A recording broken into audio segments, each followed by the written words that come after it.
Guys astronomy PDF का link description में है, आप वहाँ से डाउनलोड कर सकते हैं, या टेलीग्राम चैनल का लिंक भी डिस्क्रिप्शन में है, वहाँ पे जाके आप डाउनलोड कर सकते हैं बिल्कुल आसानी से। Thank you so much.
भाई हम मोबाइल में आपको देखने जा रहे हैं तो हमको परचेज करने के लिए बोल रहा है ये, तो परचेज तो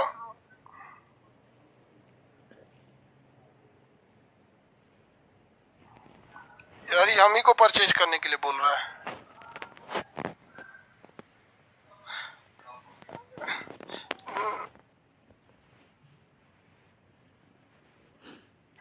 अलाउ कर दो तो हमको परचेज करने के लिए बोल रहा है। मोबाइल में देखेंगे कैसे। इससे पहले वाले क्लास में आपको बहुत सारी चीजें बताए थे। कोई भी तारा बनने से पहले गैसों का गोला होता है जो निहारिका के फॉर्म में होता है, उसके बाद वो बन जाता है तारा। तारा के अंदर जो न्यूक्लियन संलयन होता है जो हाइड्रोजन हीलियम में बदल जाता है, लेकिन ये स्टेज जो होता है वो प्लाज्मा का होता है। समझाया था ना यहाँ तक में। इसके बाद वो क्या होता है, लाल दानव बन जाता है, रेड जॉइंट। इसके बाद डिपेंड करता है, छोटा रहेगा तो श्वेत वामन, उसके बाद चमकना बंद कर देगा तो काला वामन, बड़ा हो जाएगा तो अभिनव तारा। अभिनव तारा के बाद कई चीजें हो सकते हैं, वो न्यूट्रॉन हो सकता है, वो पल्सर या हो सकता है क्वेसर हो सकता है, ब्लैक होल हो सकता है। सबसे ज्यादा घनत्व जो होता है पल्सर या ब्लैक होल का होता है। क्वेसर और पल्सर बहुत तेज घूमते हैं। न्यूट्रॉन तारे पे कोई चार्ज नहीं होता। अभिनव तारा विस्फोटक होता है। श्वेत वामन को जीवाश्म तारा कहते हैं, इसमें आकार बढ़ जाता है। यहाँ तक समझा दिए थे, कल समझा दिए थे आप लोग को ना। आज आगे थोड़ा समझाएंगे। अभी जो शुरुआत का एक हफ्ता आराम आराम से चलेंगे लोग, उसके बाद थोड़ा सा समझते चलिए, आपको क्वेश्चन नहीं छूटेगा। तारे में कोई भी तारा जो होता है किस स्टेज में होता है, प्लाज्मा स्टेज में होता है। किस स्टेज में होता है, प्लाज्मा स्टेज में होता है। हो गया, सब लोग को आ गया ना भाई, किसी को कोई दिक्कत नहीं है। आप लोग का एक बार देख लेते हैं।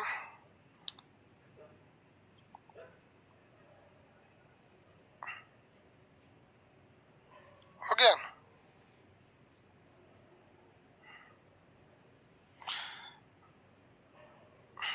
अरे अभी भी है, देखो।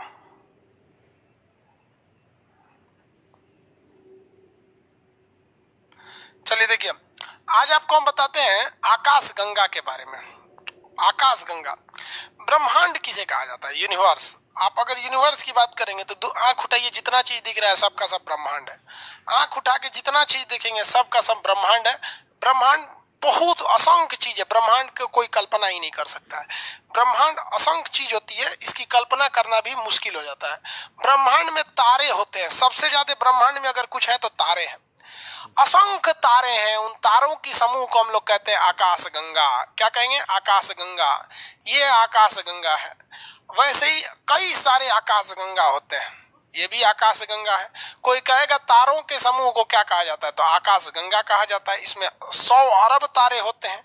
कोई कहेगा एक आकाश गंगा में कितने तारे होते हैं, तो 100 अरब तारे होते हैं। एक आकाश गंगा में कितने तारे होते हैं, 100 अरब तारे होते हैं। ब्रह्मांड में आकाश गंगाओं की कोई कमी नहीं है। आकाश गंगा क्या होता है, तारों का एक समूह। यहाँ पे आपको कई सारे आकाश गंगा दिख रहे होंगे। यहाँ देखिए कितनी आकाश गंगा दिख रहे हैं, आंसर दीजिए। तो आकाश गंगा यहाँ पे आपको 6 आकाश गंगा दिख रही है। तारों के असंख्य समूह को आकाश गंगा कहा जाता है, जो ब्रह्मांड में बिखरे हुए हैं। यहाँ 1 2 3 4 5 6 आकाश गंगा दिख रही हैं। अगर आप ब्रह्मांड की बात करेंगे तो ब्रह्मांड में आकाश गंगा की कोई कमी नहीं है। ये आकाश गंगा की संख्या 100 अरब है। कितने हैं भैया, 100 अरब है। अभी आपको कितनी आकाश गंगाएं दिख रही हैं, कितनी दिख रही हैं इस आकाश गंगा में? ये आकाश गंगा अभी आपको दिख रही है केवल 6, जबकि कितनी आकाश गंगा है, 100। और हर एक आकाश गंगा में अगर तारे की बात करिएगा तो 100 अरब तारे हैं। ससुरा कहीं का 100 अरब आकाश गंगा है। हर आकाश गंगा में कितने तारे हैं, सब 100 अरब तारे हैं, 100 अरब तारे।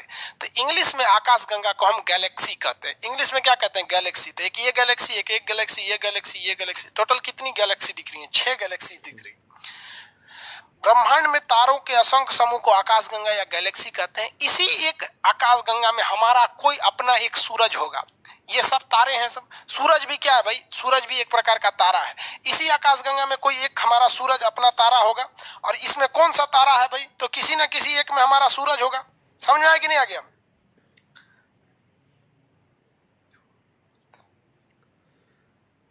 सर इंग्लिश बोल दीजिए। तो अभी गैलेक्सी क्या चाइनीज भाषा है? 2 ब्लैक होल में टक्कर हो जाएगा तो क्या होगा, दोनों ब्लास्ट कर जाएंगे सब।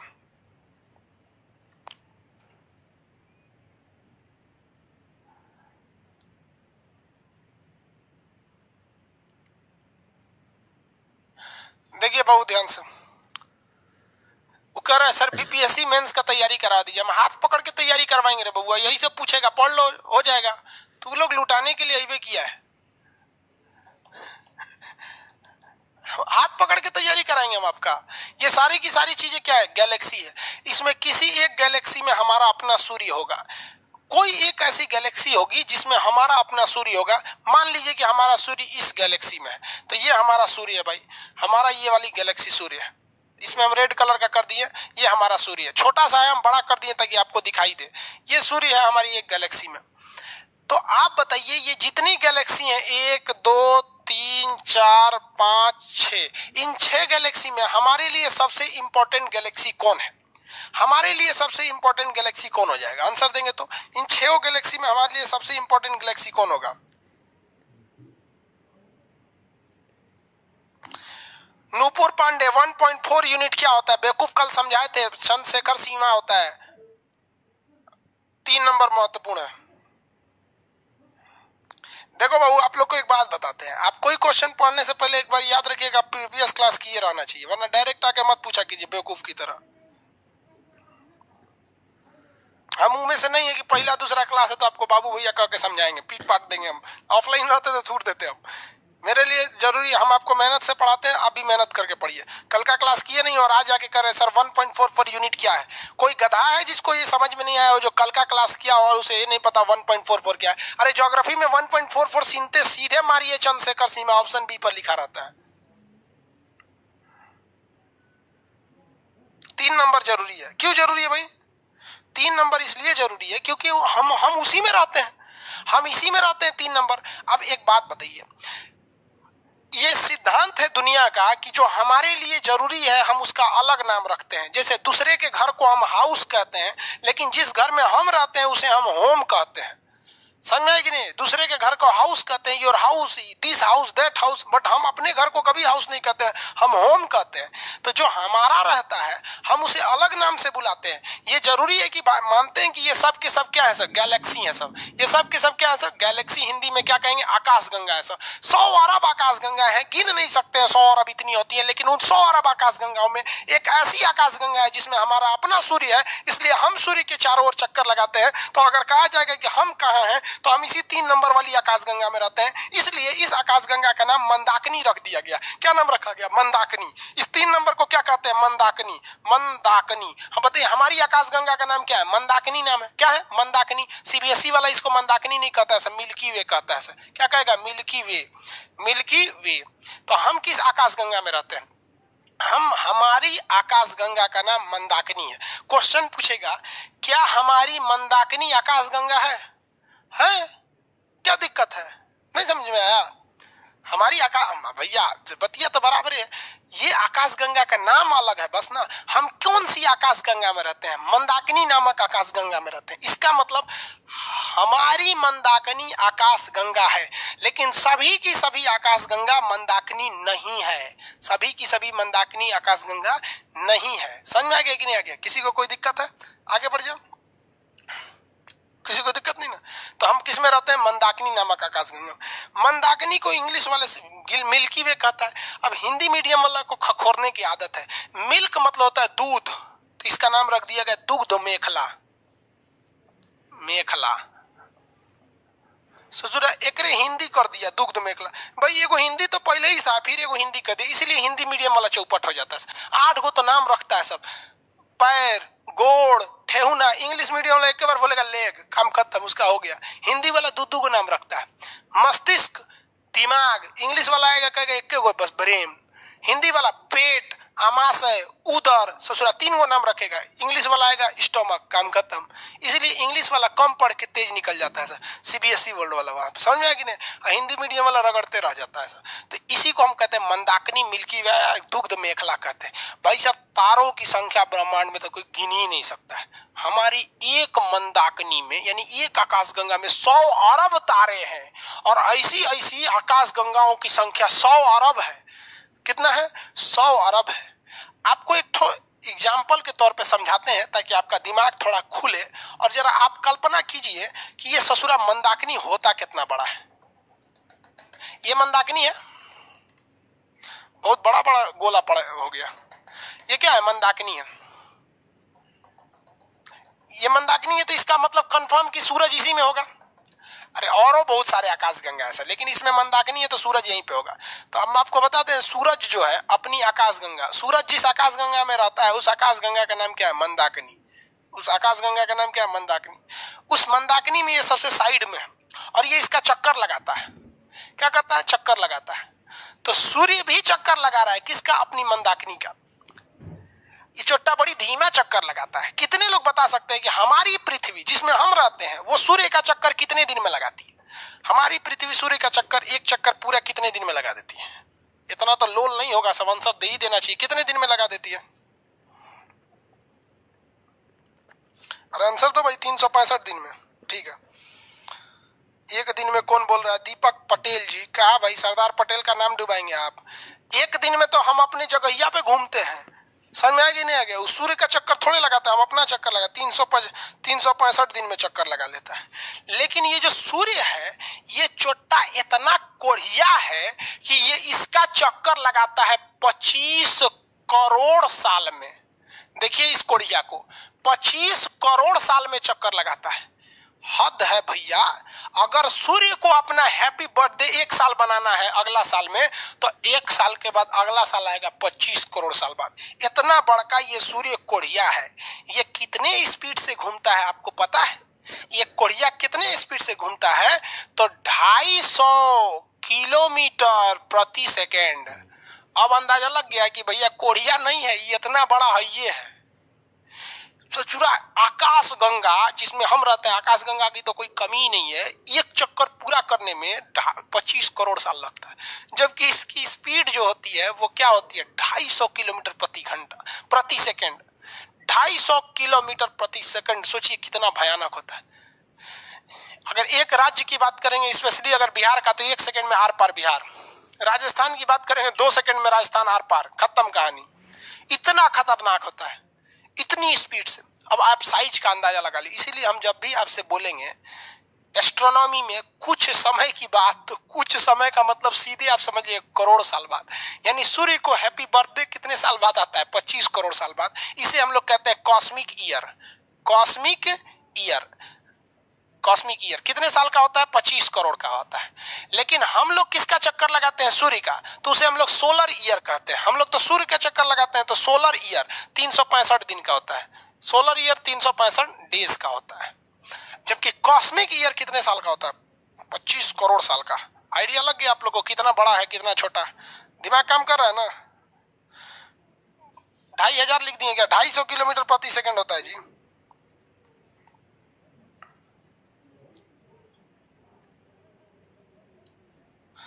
सेब बताएंगे बाबू अभी गैलेक्सी का।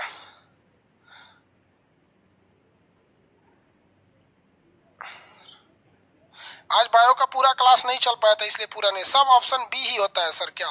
नहीं रे बाबू, सब बी नहीं होता है, 4 गो ऑप्शन ही रहता है।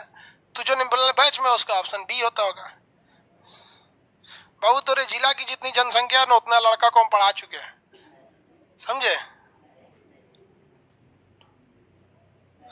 ब्लैक होल किस स्टेट में? अरे भाई एक और है एक तो सर, इसका मतलब कहीं और भी जीवन है, हमको भी लगता है। वो सब हम लोग को नहीं खोज पा रहा है, ऐसा हम लोग उसको नहीं खोज पा रहे हैं। तो ये आपका समझ में आ गया आपको? मिल्की वे, यहाँ देखिए 100 अरब आकाश गंगाओं में से क्या किया गया? कुछ आकाश गंगाओं का ग्रुप बना दिया गया, 3-3 का ग्रुप बनाया गया। 3-3 का क्या किया गया? ग्रुप बना दिया गया। 3-3 आकाश गंगाओं का ग्रुप बना दिया गया। 3 आकाश गंगाओं के ग्रुप को हम लोग क्लस्टर कहते हैं। क्या कहते हैं? क्लस्टर। क्या कहेंगे? क्लस्टर। 3 आकाश गंगाओं के ग्रुप को क्या कहेंगे? क्लस्टर। हम जिस आकाश गंगा में रहते हैं उसका नाम है मंदाकिनी, और हमसे करीबी जो सबसे करीबी आकाश गंगा है उस सबसे करीबी आकाश गंगा को हम लोग कहते हैं देवयानी, एंड्रोमेडा। जैसे देखिए ये सबसे करीबी है एक तरह से, ये तो थोड़ा ज्यादा दूर है, ये करीब बना दिए इसको, तो इसे कहते हैं देवयानी। देवरानी नहीं, देवयानी, एंड्रोमेडा। देवयानी यानी एंड्रोमेडा, देवयानी यानी एंड्रोमेडा कहते हैं। क्या कहते हैं? एंड्रोमेडा। क्या कहेंगे? एंड्रोमेडा। तो ब्रह्मांड में कितनी आकाश गंगाएं? 100 अरब आकाश गंगाएं। 3 आकाश गंगाओं के समूह को क्या कहते हैं? सुपर क्लस्टर कहते हैं। इस सुपर क्लस्टर में 3 आकाश गंगा रहती हैं। इसमें से किस आकाश गंगा में हम रहते हैं? तो हम मंदाकिनी नामक आकाश गंगा में रहते हैं। हमारी मंदाकिनी में सबसे करीबी मंदाकिनी कौन सा है? तो देवयानी है। कौन सा है? देवयानी है। मंदाकिनी का नाम क्या है? देवयानी। ये कुछ किलोमीटर दूर है कुछ किलोमीटर का अंतर समझ में आ रहा है ना? अब हम आते हैं अपनी मंदाकिनी में। हमारी आकाश गंगा जो है वो तो यहाँ है। हमारी सूर्य से सबसे बाद जो दूसरे नंबर पे तारा आता है इसका नाम है प्रोक्सिमा सेंचुरी। इसका नाम क्या है? Proxima Centauri. Proxima Centauri. अगर हम 1 सेकेंड में 3 लाख किलोमीटर जाएंगे ना, कितना जाएंगे? 1 सेकेंड में 3 लाख किलोमीटर जाएंगे तो 2.5 साल बाद यहाँ पहुंचेंगे। 1 सेकेंड में 3 लाख किलोमीटर अगर भागे, सोचिए 1 सेकेंड में 3 लाख, तो 1 मिनट में कितना? 2.5 साल बाद यहाँ पहुंचेंगे। तो भी सोचो हमसे सबसे करीबी तारा है। क्वेश्चन कितने लोग आंसर दे सकते हैं? हमसे सबसे करीबी तारा का नाम कितने लोग आंसर दे सकते हैं? देखते हैं सही कितने लोग देते हैं। देवरानी नहीं रे बाबू, देवयानी। देवरानी लिख दिए थे क्या? हम देवरानी लिख दिए थे। हमसे सबसे करीबी तारा प्रोक्सिमा सेंचुरी। धनंजय कुमार गलत है। सूर्य हमसे सबसे करीबी तारा। आधा लड़कों का सही है, आधा लड़कों का गलत है। सूर्य भैया हमसे सबसे करीबी है। दूसरा सबसे करीबी प्रोक्सिमा सेंचुरी है। अगर कहेगा कि सूरज का सबसे करीबी तब ना प्रोक्सिमा सेंचुरी। हमारा सबसे करीबी सूरज नहीं समझता है इस विषय। आंसर मार के आएगा कहेगा 100 को मैं 80 को सही मारे हैं 80 को सही मारे।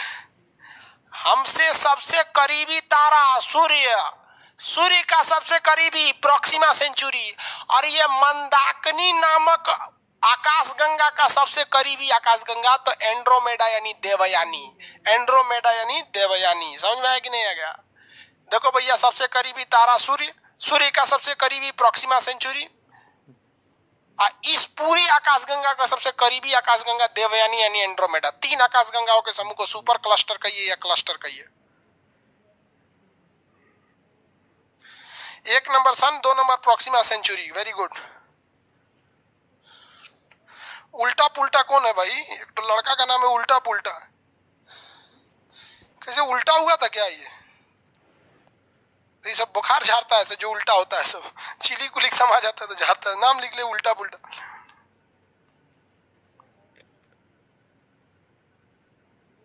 आगे बढ़े,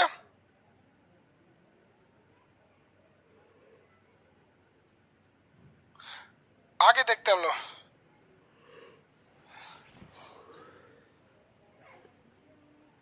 सर आपके क्लास मेन से कैसे उपयोगी होगी बताइए। ये हो गया ना, अब आओ यहाँ पर, ये हमारी आकाश गंगा हो गई। दूसरी आकाश गंगा हम बनाते हैं, थोड़ा बड़ा बनाते हैं। ये हमारी अपनी मंदाकिनी है, हम तो आपको समझने के लिए बता दे रहे हैं, थोड़ा बड़ा बना रहे हैं क्योंकि अब इसमें हमको तारामंडल वगैरह सब बनाना है। ये मंदाकिनी है, ये हमारी क्या है भैया, मंदाकिनी। इस मंदाकिनी में हमारा कौन होगा, सूर्य होगा। मंदाकिनी में हमारा आकाश गंगा है। हमारा जो आकाश गंगा है ना, सर्पिलाकार है, सर्पिलाकार। सर्पिलाकार को अंग्रेजी में क्या कहते हैं, स्पाइरल। स्पाइरल है। स्पाइरल का मतलब क्या होता है भाई साहब, स्पाइरल का मतलब आप थोड़ा समझिए कि अगर हम आपको एक कोई एरिया दे देते हैं, ये एरिया, और इस एरिया में हम कहते हैं कि 100 ताराओं को सजाइए, तो 100 तारा कैसे सज पाएगा भैया। मान के चलिए कि एक एरिया दे दिया हम, इस एरिया में हमको 100 ताराओं को रखना है, तो 100 तारा कैसे, 1 2 3 4 5 6 7 8 9 10 11 12 13 14 15 16 17 18 19 20, 50 में भर जाएगा। लेकिन अगर हम इसमें स्पाइरल कर देंगे ना, तो उससे ज्यादा भर जाएगा। स्पाइरल का मतलब होता है ना, ओकरे ऊपर एगो और, ओ के ऊपर एगो और, ओ के ऊपर एगो और, ओ के ऊपर एगो और, उसी को कहते हैं स्पाइरल हो गया। कोई भी चीज क्या हो गया, स्पाइरल। स्पाइरल समझते, स्प्रिंग देखें, स्प्रिंग स्पाइरल होता है। आप स्प्रिंग को रखिएगा ना, तो एक के ऊपर एक होते हैं सब, एक के ऊपर एक, एक के ऊपर एक। तो ये जो आकाश गंगा है ना, तो ये मत सोचिएगा कि अगर यहाँ तारा है तो यहाँ एक दूसरा नहीं है, यहाँ पे एक और हो सकता है, बस हाइट का अंतर देके, हाइट का अंतर देके। मतलब कहने का सेंस है कि तारे एक प्लेन में नहीं है, तारे ऐसे भी हैं, फिर उसके ऊपर दूसरा लेयर है, फिर उसके ऊपर दूसरा लेयर है, फिर उसके ऊपर दूसरा लेयर है, यानी एक के लेयर में नहीं है, लेयर दर लेयर है सब। इसी को कहते हैं स्पाइरल। क्या कहते हैं, स्पाइरल। तबे ना इतना में बहुत ज्यादा हट गया है सब। तो तारे क्या हमारे कहेगा आकाश गंगा का आकार कैसा है, तो आकाश गंगा का आकार स्पाइरल है। आकाश गंगा का आकार कैसा है, स्पाइरल। किसी को कोई दिक्कत नहीं, आकाश गंगा का आकार कैसा है, स्पाइरल है, सर्पिलाकार है। हमारा सूर्य जो है वो आकाश गंगा में किस साइड में है, तो एकदम किनारे स्थित है, यहाँ पर किनारे में स्थित है हमारा सूर्य। आकार कैसा है भैया, स्पाइरल है, आकार स्पाइरल है। इस आकाश गंगा में हमारा जो सूर्य है, इस सूर्य से ये पूरी आकाश गंगा से तो दिखाई ही नहीं देगा, इतना ज्यादा तारे हैं सब। सूर्य के आकाश गंगा में इतने तारे हैं सब, 100 अरब तारा है सब, किसको दिखाई देगा यहाँ पे, 100 अरब तारा में नहीं ना दिखाई देगा यहाँ पे। तो इसमें जो सूर्य से थोड़ा दूरी पर तारे हैं, ये तारे कुछ हद तक दिखाई देते हैं, और जो पास वाले हैं तो ज्यादा ही दिखाई देते हैं। समझ आएगी कि नहीं आएगी। तो सूर्य से दूरी पर स्थित ताराओं के समूह को हम तारामंडल यानी क्या कहते हैं, क्लस्टर कहते हैं, कॉन्स्टेलेशन कहते हैं। तारामंडल 89 तारामंडल है। सूर्य से बहुत दूरी पर, ये हमारा सूर्य है, तो सूर्य से बहुत ज्यादा दूरी पर स्थित ताराओं को हम क्या कहते हैं, तारामंडल। क्या कहेंगे, तारामंडल। आप देखे होंगे प्लानिटोरियम में घूमने जाते होंगे, तारामंडल। और सूर्य के करीब जो तारों का समूह है उन्हें ग्रुप ऑफ स्टार यानी नक्षत्र कहते हैं। 27 गो नक्षत्र होते हैं सर, नक्षत्र। नक्षत्र कैसे लिखा, नक्षत्र, नक्षत्र कहते हैं, ग्रुप ऑफ स्टार कहते हैं। और हम यहां समझिए ध्यान से, और सूर्य के करीब जो ग्रहों का समूह है इसे हम लोग कहते हैं सौरमंडल। तो इसमें कितने ग्रह हैं, 8 ग्रह हैं, इसे कहते हैं सौरमंडल। सौरमंडल। देखो बबुआ, सूरज यहाँ पे बना देते हैं, सूरज को थोड़ा बड़ा कर देते हैं ताकि आप लोग को दिखाई तो दे कम से कम। पता नहीं दिख रहा होगा कि नहीं, मोबाइल में देख ले, दिख तो रहा है। अरे बढ़िया दिख रहा है, हम खामखा में परेशान है।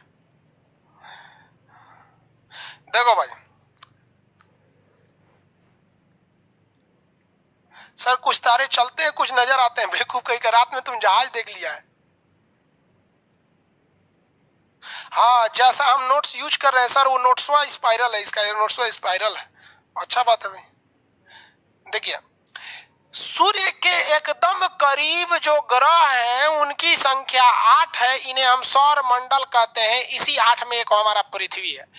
सूर्य से थोड़ी दूरी पर स्थित 27 ठो तारों का कुछ ग्रुप है जिन्हें हम नक्षत्र कहते हैं। सूर्य से ज्यादा दूरी पर स्थित जो है उनको हम लोग क्या कहते हैं, तारा मंडल कहते हैं। और पूरा का पूरा उठा लीजिएगा तो ये आकाश गंगा, इसे हम मंदाकिनी कहते हैं। तो हमारी अपनी आकाश गंगा अर्थात हमारी मंदाकिनी में तारों से बहुत ही दूरी पर स्थित तारों का समूह, सूर्य से बहुत ही दूरी पर स्थित तारों के समूह को हम तारामंडल कहते हैं। लेकिन सूर्य से थोड़ी दूरी पर स्थित तारों के समूह को नक्षत्र कहते हैं और सूर्य के करीब के ग्रहों को तो हम ग्रह सूर्यमंडल कहते हैं। ये बताइए हमारे जीवन पर, क्योंकि हम लोग तो 8 ग्रह में से तीसरा नंबर ग्रह पे रहते हैं, पृथ्वी पर। हमारी पृथ्वी अगर बोल दीजिए तो ग्रह में से हमारे लिए पृथ्वी कौन ग्रह है हम लोग, पृथ्वी पर। हमारी अपनी पृथ्वी पर ज्यादा असर बताइए इन नक्षत्रों का पड़ेगा कि ये तारामंडल का पड़ेगा? बताइए पृथ्वी पर, यहीं पे कहीं पृथ्वी होगी, इस पृथ्वी पर ज्यादा असर नक्षत्र डालेगा या फिर तारामंडल डालेगा? नक्षत्र या तारामंडल बताइए। नक्षत्र को ग्रुप ऑफ स्टार कहते हैं, तारामंडल को कॉन्स्टेलेशन कहते हैं। कौन डालेगा भैया ज्यादा असर? हाँ नक्षत्र एन डालेगा। 27 वाला लिख रहा है नक्षत्र नहीं दिखा रहा था। तारामंडल इन इंग्लिश कॉन्स्टेलेशन, नक्षत्र डालेगा। क्या डालेगा? नक्षत्र। कितने लोग बता सकते हैं कि ज्योतिष क्या कहलाता है? केवल इस 27 को पढ़ लीजिए तो ज्योतिष कहलाता है। तो जो एस्ट्रोलॉजी यानी ज्योतिष विज्ञान पूरे अंतरिक्ष विज्ञान का एकमात्र हिस्सा है। जितने ज्योतिष के विद्वान लोग घूम रहे हैं ना, वो केवल इस 27 को पढ़े हैं। ये केवल 27 को पढ़े हैं। और हम देखिए आपको क्या क्या पढ़ा रहे हैं। हम आपको ब्रह्मांड पढ़ाया, आकाश गंगा बताए, ससुरा क्लस्टर बताए, उसके अंदर आकाश गंगा, मंदाकिनी, नक्षत्र ये पढ़ाए। तो हमारा कोई वैल्यू नहीं है। और ज्योतिष बन के अपने को हीरो समझता है। अरे भैया ज्योतिष कौन ची है रे तू? ससुरा इस 27 को नक्षत्र पढ़ लिया तो अपने आप को बहुत बड़का ज्योतिष समझ रहा है। तो हम तो ज्योतिष का बड़का ज्योतिषा है। हम तो नहीं समझ में आया ज्योतिष बोल। अरे 27 को पढ़ लिए नक्षत्र ज्योतिष से पूछेगा ना कि तारामंडल बताइए ना, उर्सा मेजर, उर्सा माइनर, बृहद सप्तऋषि, सब नहीं पता है उसको। केवल ये 27 को पढ़ लीजिएगा, पूरा पढ़िएगा तो एस्ट्रोनॉमी, खाली 27 पढ़िएगा तो ज्योतिष, एस्ट्रोलॉजी दोनों पढ़ा दें कि एक को पढ़ाएं? बोलो बबुआ, ज्योतिषो पढ़ा दें? ज्योतिषाचार्य हैं आप? अरे भाई ज्योतिष हुए 27 को पढ़ी, आपका बुद्धि काम नहीं कर रहा है। ये ना 27 को नक्षत्र होता है। लोग कहते हैं ना कोने नक्षत्र में पैदा हुआ है, काहे ना कहते हैं कोने तारामंडल में पैदा हुआ है। तारामंडल में कहां से पैदा हो जाएगा? हाँ दोनों देखो ज्योतिष का ज्यादा झगड़ा है यहाँ पे। ज्योतिष सब कह रहा है, दोनों पढ़ा दीजिए। अरे बाप रे बाप, इसलिए ज्योतिष का ये सब भागले हैं सब यहाँ पे, दोनों पढ़ा दीजिए।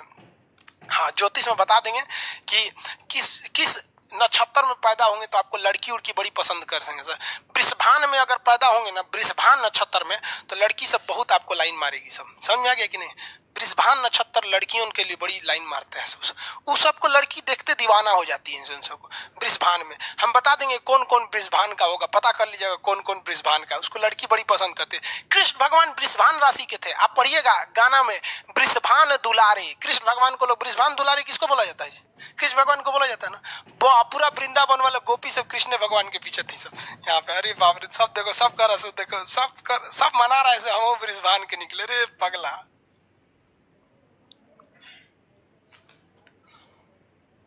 वो कह रहा है अभिषेक कुमार सर बीपीएससी नहीं निकला तो ज्योतिष बन जाएंगे लोग। अच्छा हाले भाई, अभी से ये बैकअप से लेके चल रहा है। चलिए देखो भाई, आगे देखते हैं हम लोग, सब ऐसे पगला देगा सब। 27 तो नक्षत्र होता है। पहले ग्रहों की संख्या कितनी थी? कितने लोग बता सकते हैं? पहले ग्रहों की संख्या थी 9। आपको हम नक्षत्र का बताते हैं। नक्षत्र ज्योतिष में बहुत पहले से, जब कृष्ण भगवान उत्तर प्रदेश का मथुरा छोड़कर गुजरात के द्वारका चले गए थे तो गोपियां परेशान हो गई थी सब। और गोपियों ने कहा था कि नखद वेद ग्रही जोड़कर अधिकर अवसो बनत उसे खाए। मतलब जितने नक्षत्र हैं उसे जोड़ दीजिए। तो नक्षत्र कितने भैया? 27। उन्होंने क्या कहा था? नखद वेद ग्रही जोड़कर। नक्षत्र कितने हैं? 27।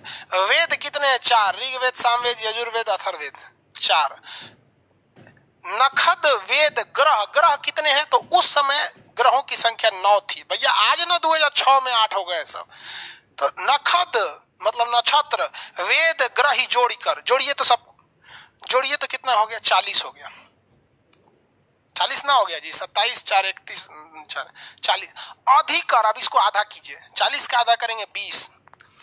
अब जो बनत उसे खाए, क्या बन गया? 20। 20 मतलब होता है जहर। 20 मतलब क्या होता है? जहर। उसे खाए मतलब खा लेंगे। तो लेटर लिख के दी थी सब कृष्ण भगवान को कि ये कृष्ण भगवान आप चल गए ना, देख लीजिए, नखद वेद ग्रही जोड़ी के और अधिकर अब सो बनत उसे खाई, आना तो लौट आइए यहाँ पर। ये होता है वृषभान ग्रह में जाने का।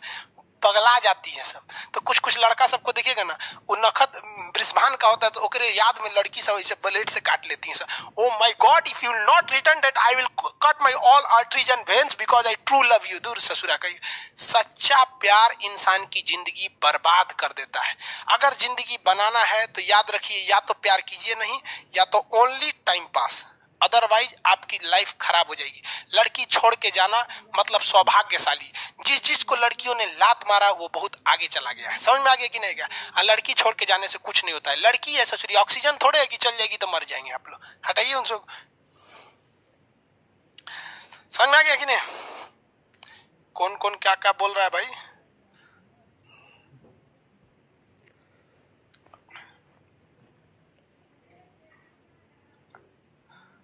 चलो भैया, इतना समझ में आ गया। बता,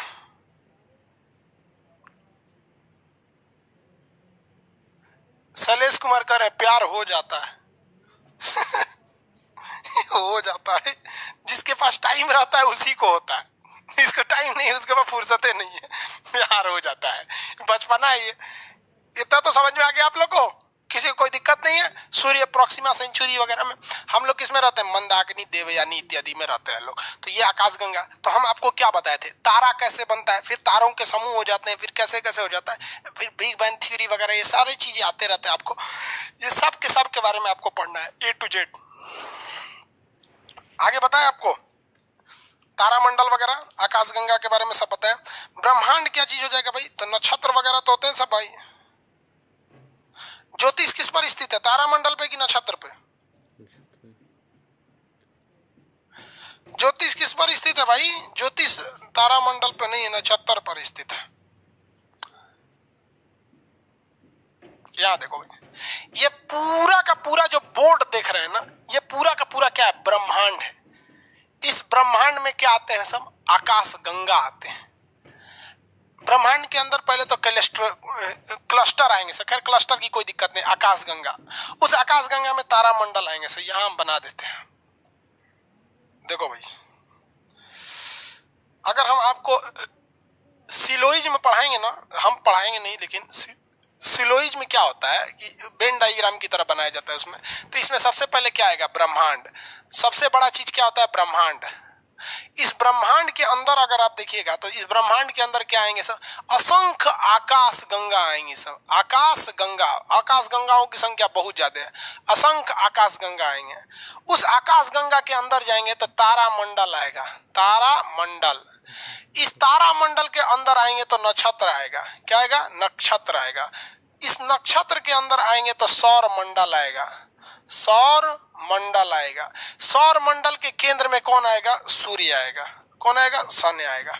सूर्य के चारों ओर क्या आएगा? सौर मंडल आ जाता है। ये इतनी चीजें होती हैं सर, इसको ध्यान में रख के पढ़ना है आपको। हमारी आकाशगंगा का नाम है मंदाकिनी। हमारी आकाशगंगा का नाम क्या है? मंदाकिनी। अब इतना तो समझ में आ गया आप लोगों को? समझे सब कि नहीं?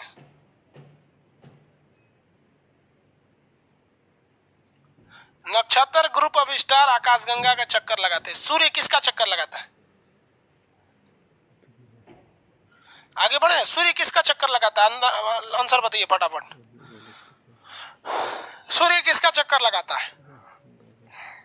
अरे भैया, सूर्य अपनी आकाशगंगा का चक्कर लगाता है। सूर्य किसका चक्कर लगाता है? अपनी आकाशगंगा का चक्कर लगाता है। समझ में कि नहीं का? और हम किसका चक्कर लगाते हैं? सूर्य का चक्कर लगाते हैं। सूर्य के पीछे सूर्य भागता है तो हमको भी खींच के लेके भागता है। सूर्य क्या करता है? हमको भी खींच के लेके भागता है, लेकिन पता नहीं चलता है हम लोग को। सूर्य चक्कर लगाता है आकाशगंगा का। अब कुछ एक से एक लोल वैज्ञानिक हुआ है सब। वैज्ञानिक लोल देखिए कौन कौन लोल वैज्ञानिक, यहाँ आपको 4 सिद्धांत पढ़ना है, टालमी, कोपरनिकस, केपलर और हब्बल, एक तारा सिद्धांत, द्वितारा सिद्धांत और उसके बाद से बिग बैंग थ्योरी। ये हमारा सूर्य है, सूर्य है, और ये हमारा पृथ्वी है, ये हमारी क्या है, पृथ्वी है। टालमी एक वैज्ञानिक थे, ये चोट्टा टालमिया क्या बोला,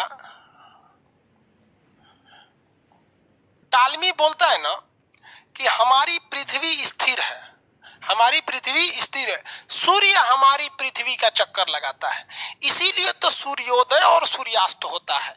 कौन चक्कर लगा रहा है, सूर्य लगा रहा है, तो चोट्टा बोलता है कि सूर्य चक्कर लगाता है, सूर्य चक्कर लगाता है। और लोग टालमी को लोग भगवान समझने लगे, वैज्ञानिक, टालमी वैज्ञानिक, हद हो गया इसको टालमिया को लोग 800 साल तक इस टालमी को लोग वैज्ञानिक कहने लगे लोग, टालमी टालमी। टालमी के बाद आया आपका कोपरनिकस, कोपरनिकस, कोपरनिकस ने कहा रे बकलोलवा, सूर्य चक्कर नहीं लगाती है, पृथ्वी चक्कर लगाते हैं। कौन चक्कर लगा रहा है, पृथ्वी चक्कर लगाता है। कौन चक्कर लगाता है, पृथ्वी। तो पहली बार किसने बोला था, कोपरनिकस। उसके बाद आया केपलर, केपलर ने कहा कि पृथ्वी जो चक्कर लगाती है वो गोला पे चक्कर नहीं लगाती है, अंडाकार रास्ता पे चक्कर लगाती है, तो ये गोला पे चक्कर नहीं लगाती है। तो कोपरनिकसवा बोला था गोल गोल चक्कर लगाती है, कहा कि ना ना गोल गोल नहीं लगाती है, ये इलिप्टिकल लगाती है। इलिप्ट मतलब होता है दीर्घवृत्त। कैसा चक्कर लगाती है, दीर्घवृत्त पर चक्कर लगाती है। कैसा चक्कर लगाती है, दीर्घवृत्त पर आता है। आए गैलीलियो, गैलीलियो, गैलीलियो ने दूरदर्शी बनाकर इसे क्या कर दिया, प्रूफ कर दिया कि देख भैया ये सब सही बोल रहा है, सब सिवाय टालमिया का। तो सबसे बड़का लोल कौन था, टालमी था। बताओ, पगला बोलता है कि पृथ्वी, इसीलिए तो सूर्यास्त और सूर्योदय होता है। चक्कर कौन लगाता है, पृथ्वी किसका चक्कर लगाती है, सूर्य का चक्कर लगाती है सब। कोपरनिकस, एक लड़का को एक टीचर बता दिए थे ना कि कोपरनिकस का ग्रीक नाम केपलर है, दोनों एक का नाम है। अरे भाई दोनों अलग अलग थे, एक ही नाम दोनों नहीं है। समझ में आ गया आप लोग को। अब इसके बाद आए थे हब्बल, हब्बल, हब्बल ने जो दूरदर्शी बनाया, ये अंतरिक्ष में भेज दिया दूरदर्शी को, अंतरिक्ष दूरदर्शी, दूरबीन। ये दूरबीन जो बनाया इन्होंने पूरी की पूरी दूरबीन में अंतरिक्ष में भेज दिया। गैलीलियो जो बनाया ये पृथ्वी पे बैठ के अंतरिक्ष को देख रहा था। हब्बल क्या किया, अंतरिक्ष में दूरबीन में बैठ के उससे सिग्नल मंगाने लगा।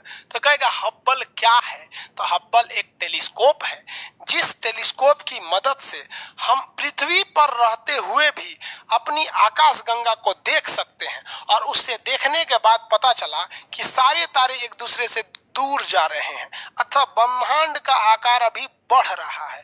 क्वेश्चन पूछा हुआ है कि हब्बल क्या है, तो हब्बल एक दूरबीन है जिसे अंतरिक्ष में छोड़ा जा चुका है।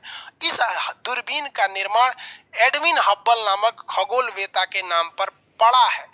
हब्बल ने बताया था कि ब्रह्मांड अभी और विस्तारित हो रहा है, बढ़ रहा है। दुनिया में सबसे बड़ा चीज क्या हो जाएगा भैया, तो ब्रह्मांड हो जाएगा। सब चीज ब्रह्मांड के अंदर ही आते हैं, इसीलिए इनको ब्रह्मा कहा जाता है ना। ब्रह्मांड को बनाया था ब्रह्मा जी, उन्हीं के ऊपर मूर्ति मंदिर उंदिर नहीं है, विवाह कर लिए थे, वो एगो श्राप उराप लग गया था उनको। चलिए यहाँ देखिए ध्यान से, इतना तो आप लोग को समझ में आ गया। किसने बोला कि पृथ्वी चक्कर लगाती है, सबसे पहले किसने बोला कि पृथ्वी चक्कर लगाती है, सबसे पहले किसने बोला पृथ्वी चक्कर लगाती है भाई, सबसे पहले बताया था कोपरनिकस ने, लेकिन ये गलती कर दिया था। इसने बोला था गोला पे चक्कर लगाती है, केपलर ने बोला दीर्घवृत्त पे चक्कर लगाती है। केपलर का सिद्धांत आपको फिजिक्स में पढ़ाएंगे। गैलीलियो ने सिद्ध कर दिया था कि पृथ्वी पर चक्कर लगाती है। हब्बल ने क्या बोला था, अंतरिक्ष दूरबीन है, और इसने बोला कि ब्रह्मांड विस्तारित हो रहा है। ब्रह्मांड क्या हो रहा है, विस्तारित हो रहा है। टालमी बकलोलवा, टालमी बोला था कि सूर्य चक्कर लगाता है, टालमिया तो लोल था। बालकृष्ण महतो, टालमिया तो बोला था कि सूर्य चक्कर लगाता है, तो लोल था, ये टालमी है।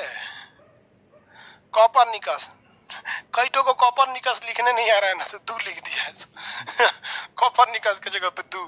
केपलर ने ग्रहों की गति का सिद्धांत दिया और उसने बताया था कि दीर्घवृत्त पर चक्कर लगाते हैं। हमसे सबसे करीबी आकाशगंगा कौन है? आंसर दीजिए। हमारा सबसे करीबी आकाशगंगा कौन है? आंसर दीजिए। हमारा सबसे करीबी आकाशगंगा कौन है? केपलर। आदमी का नाम है एंड्रोमेडा, वही देवयानी या एंड्रोमेडा। हमसे सबसे करीबी तारा बोलिए, हमारा सबसे करीबी तारा। हमसे सबसे करीबी तारा, सबसे करीबी तारा हाँ सूर्य है। सूर्य से सबसे करीबी तारा प्रोक्सिमा सेंचुरी। सूर्य से सबसे करीबी तारा हो जाएगा प्रोक्सिमा सेंचुरी। सूर्य से सबसे करीबी तारा प्रोक्सिमा सेंचुरी हो गया। सूर्य से सबसे करीबी तारा प्रोक्सिमा सेंचुरी। दूरबीन और टेलीस्कोप में क्या अंतर है भाई? दोनों एक ही चीज है। तो जो टेलीस्कोप होते हैं सब बहुत दूर तक दिखाई दे देते हैं। टेली मतलब होता है दूर, स्कोप मतलब देखना। हिंदी में उसी को कहते हैं दूरबीन।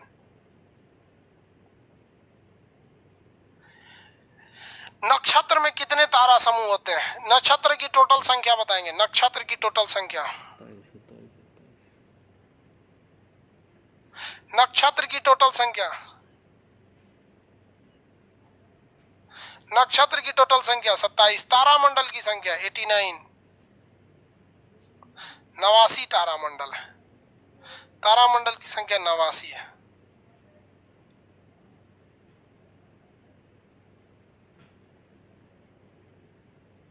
चलिए इतना हो गया। अब इसको आज के लिए इतना ही रहने देते हैं, कल बताएंगे आपको, ठीक है।